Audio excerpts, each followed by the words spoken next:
What's up guys, Mrwhosetheboss here, and welcome to Best Android Apps of November 2016. This is always a really exciting series, and I can't wait to show you what we've got in store this time. Let's get started.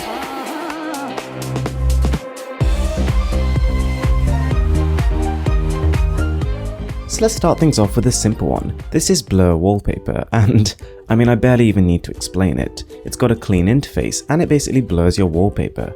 It's got a couple of other effects you can do, but the way it's presented is just beautiful. It's minimalist, it's clean, it doesn't give you a huge array of options, but in terms of just keeping your phone fresh, I think it does a really good job. With the right type of wallpaper, I was pleasantly surprised by how much difference just blurring the background makes. It kind of makes the icons that you have stand out, they kind of pop out the screen a little bit more. Next up is Portal, and for those of you guys who send a lot of files between devices, this could be life-changing. All you need to do is on one of your devices, you visit a certain website which generates a QR code. Scan it with the other device and you're good to go. You've created a private tunnel between those two devices, and as soon as you upload one file from one phone, you can access it straight away from the other. Right up at number 3, we've got SKRWT. And yeah, it is a photo editing app, but it's got quite a unique focus on perspective. Almost every setting on the app changes the way you see things. It changes the angle you're perceived to be looking from.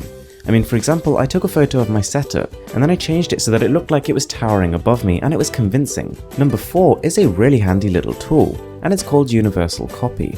What it allows you to do is inside other applications which don't necessarily allow you to copy text, you simply scroll down from your status bar, click the Universal Copy button, and all of a sudden the entire thing becomes editable. So essentially you can now copy things that you weren't really meant to copy.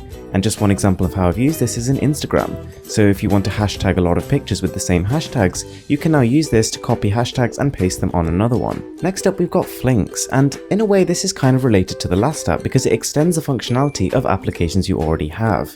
So what it allows you to do is to open external links in tiny little bubbles that kind of look like the ones you see on Facebook Messenger. So as you can see, if you're scrolling through your newsfeed and you see an interesting article, if you tap that, all of a sudden you can browse it without actually exiting Facebook. You can have 2, 3, or even 15 little bubbles open at any one time. And because they're all just floating there, it's really easy to flick between them. And to close them, you just drag them to the bottom.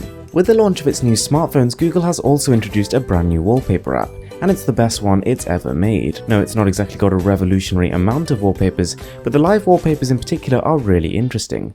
They actually offer a 3D perspective which changes throughout the day. And more importantly, they move dynamically. They don't necessarily move how a scrolling wallpaper would, they feel 3-dimensional, and it's impressive. Next up we've got Smart Screen, and whilst it's not exactly a new idea, this is the best implementation I've seen of it so far. What it allows you to do is by pressing your home screen twice, you turn your smartphone screen off. And then by pressing it twice again while it's off, you have the ability to turn it back on. Next up is Fuzzle, and it's hands down the most feature-rich and impressive collage app I've ever used. Not that I'm a huge fan, but nonetheless I've tried a fair few in my time. You can add an almost unlimited amount of photos, and it'll give you some suggestions of what would look good.